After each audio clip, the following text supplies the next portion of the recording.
தமிழ்நாடு அரசு ஏற்கனவே தேர்தல் வாக்குறுதியாக தமிழக வெற்றி கழகத்தின் தலைவராகவும் இன்றைய முதலமைச்சர் ஜோசப் விஜய் அவர்கள் நான் ஆட்சி பொறுப்பேற்றால் சிறு குறு விவசாயிகளுக்கு 100% நிபந்தனை இல்லாமல் தள்ளுபடி செய்வேன் கூட்டுறவு கடன்களை என்று அறிவித்தார்.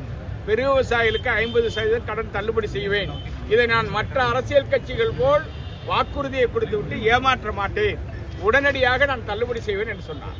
ஆனால் இன்றைக்கு அவருடைய தள்ளுபடி அறிவிப்பு விவசாயிகளை தற்கொலைக்கு தூண்டுகிற வகையில் இருக்கிறது. குறிப்பாக இந்த அரசாணை வெளியிட்டிருக்க அரசாணை என்பது ஒட்டுமொத்த விவசாயிகளையும் தற்கொலைக்கு தள்ளக்கூடிய நிலையில் இருக்கிறது. முதலமைச்சருக்கு தெரிந்து நடக்கிறதா இல்ல அரசு துறை செயலாளர்கள் இது மாதிரி விவசாயிகளுக்கு விரோதமான அரசாணைகளை போட்டு விவசாயிகளை தற்கொலைக்கு தூண்டுகிறார்களா என்பது குறித்து முதலமைச்சர் விரிவான விசாரணைக்கு உத்தரவிட வேண்டும். உடனடியாக தேர்தல் வாக்குறுதியின் அடிப்படையில் கடன் முழுவதையும் தள்ளுபடி செய்ய வேண்டும். விவசாயிகள் விளைபொருளுக்கு உரிய விலை கிடைப்பதற்கான நடவடிக்கையை மேற்கொள்ள வேண்டும் என்று வலியுறுத்தி தான் இந்த விவசாயிகள் பேரணியை இன்றைக்கு நடத்தியிருக்கிறார்கள். இந்த பேரணி தமிழ்நாட்டுக்கே வழிகாட்டக்கூடிய வகையில் நம்முடைய ராமகவுண்டர்களுடைய செயல்பாடு மிகுந்த பாராட்டுக்குரியது என்பதை இந்த நேரத்தில் தெளிவுபடுத்துகிறேன். பேரழிவு பெருமழை பெய்கிற போது கர்நாடகாவிலும் அந்த தண்ணீரை தேக்க முடியாது. ஆண்டுக்கு 250 டிஎம்சிக்கு மேல் கடலிலே கலக்க வேண்டும். கடல் வெப்பமடையாமல் இருப்பதற்கு தண்ணீர், கடலுக்கு நல்ல நீர் கடலுக்கு சென்றடைய வேண்டிய இயற்கை சூழல் இருக்கிறது. இதெல்லாம் யாரும் மறுக்க முடியாது. ஆனால் அதே நேரத்தில் கர்நாடகாவில் இதுவரையிலும் காவிரி மேலாண்மை ஆணையம் அமைக்கப்பட்டு அதன் உத்தரவை நிறைவேற்றுகிற வகையில் தண்ணீரை திறப்பது கிடையாது, மாதாந்திர அடிப்படையில் கொடுப்பது கிடையாது.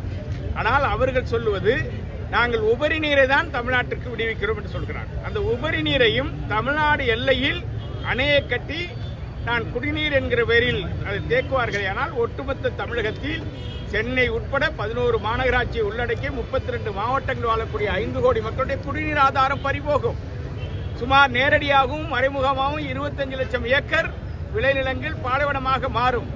தமிழ்நாட்டின் 60% உணவு உற்பத்தி அடியோடு அழியும். எனவேதான் மத்திய அரசும் உச்சநீதிமன்றமும் நடுவர் மன்றமும் இறுதி தீர்ப்பில் கீழ்ப்பாசன விவசாயிகளுடைய உரிமை பாதிக்கிற வகையில் எந்த ஒரு அணையையும் கட்டக்கூடாது என்பதை தெளிவுபடுத்தியிருக்கிறது. உச்சநீதிமன்றமும் அதை உறுதிப்படுத்தியிருக்கிறது. அரசியல் சட்டத்தின் அடிப்படையில் இன்றைக்கு அரசாணைகள் பிறப்பிக்கப்பட்டு செயல்படுகிறது. 15 ஆண்டுகளுக்கு இடைப்பட்ட காலத்தில் ஆணையம் அமைக்கப்பட்டது முதல் இதனை எந்த ஒரு அணையும் கட்டக்கூடாது, தீர்ப்பிலே மாற்றம் காண முடியாது என்பதை உச்சநீதிமன்றம் தெளிவுபடுத்தியிருக்கிறது. சட்டவிரோதமாக அணையை கட்டுவேன் என்று சொன்னால் இயற்கையை தடுப்பதற்கு யாராலும் முடியாது. நமக்கு தேவையான தண்ணீரை ராசி மணலில் அணை கட்டி கர்நாடகாவுக்கு பெங்களூருக்கு தேவையான குடிநீரையும் எடுத்துக்கொள்ளலாம். தமிழ்நாட்டில் கடலில் கலக்கக்கூடிய ஒரு பகுதி தண்ணீரை தேக்கி பாசனத்துக்கும் பயன்படுத்தலாம். இதனை வலியுறுத்தி கர்நாடக தமிழக விவசாயிகள் மைசூரில் 2024 ஒன்றாக அமைந்து இதனை தீர்மானமாக நிறைவேற்றி அரசுக்கு கொடுத்திருக்கிறோம். எனவே இதை தொடர்ந்து வலியுறுத்தி வருகிறோம். இன்றைக்கும் அதற்கான இணைப்பு நடவடிக்கைகள் இருக்கிறோம். எனவே அரசியலுக்காக மேகதாட்டு அணை கட்டுவதற்கு கர்நாடக விவசாயிகள் எதிர்ப்பையும் மீறி அவர் நடவடிக்கை எடுப்பது சுயநலத்துக்கானது. தொழிற்சாலைகளுக்கு தண்ணீரை கொடுக்க வேண்டும் என்பதற்காக, முதலீடுகளை ஊக்கப்படுத்த வேண்டும் என்பதற்காக ஒரு மாநிலத்தை அழிப்பதை எப்படி அனுமதிக்க முடியும்? ஆகவே காற்றும் நீரும் பொதுவானது. இதை ஒரு மாநிலம் சொந்தம் கொண்டாட முடியும். பொறுப்பேற்று ஒரு வாரத்திற்குள்ளாகவே இந்த மாம்பழம் உள்ளிட்ட உணவு உற்பத்தி பொருளுக்கு விலை நிர்ணயம் செய்வதற்கு மாவட்ட அளவில் மாவட்ட ஆட்சியர் தலைமையில் விலை நிர்ணய குழுக்கள் அமைக்கப்பட வேண்டும். காவிரி பிரச்சனையில் சட்டத்திற்கு உட்பட்டு காவிரி மேலாண்மை ஆணையம் மேகதாட்டு வரைவு திட்ட அறிக்கையை விவாதிக்க முடியாது என திருப்பி அனுப்பிய பிறகு மத்திய நீர்வள ஆணையம் அதனை நிராகரிக்க வேண்டும் என்று வலியுறுத்த வேண்டும் என்று வலியுறுத்தினோம். அதை பிரதமரிடம் சொல்லி வலியுறுத்தி இருக்கிறார். தொடர்ந்து நாங்கள் விவசாயிகளுடைய விளைபொருட்களுக்கு நெல்லுக்கு 3500 ரூபாய் கூண்டால் கொடுக்க வேண்டும், கரும்புக்கு 4500 ரூபாய் அவர்கள் அறிவித்தபடி கொடுக்க வேண்டும் என்பன உள்ளிட்ட 25 கோரிக்கைகள் அடங்கிய கோரிக்கை மனுவை அவரிடத்தில் நேரடியாக அளித்து கிட்டத்தட்ட 35 நிமிடம் அவரோடு கலந்துரையாடி இருக்கிறோம்.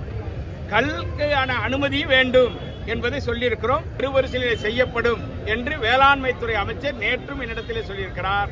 கடந்த 2 தினங்களாகவே அவர் சொல்லி வருகிறார். எனவே விரைவில் அதற்கான அறிவிப்பு வரும் என்று எதிர்பார்க்கிறோம்.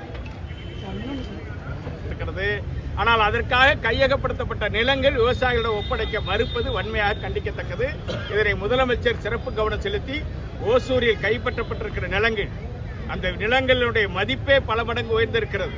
அங்கே விளைவிக்கக்கூடிய பயிர்கள் உலக நாடுகள் பலவற்றுக்கு ஏற்றுமதி செய்யக்கூடிய வகையில் அந்த மண்வளம் இருப்பதால், அங்கே நிலத்தடி நீர் நிரம்ப இருப்பதால் அந்த நிலங்கள் விவசாயிகளிடம் ஒப்படைக்க வேண்டும் என்பதை முதலமைச்சர் கனிவோடு பரிசீலிக்க வேண்டும் என்று உங்களின் சார்பில் நான் வேண்டுகொள்கிறேன்.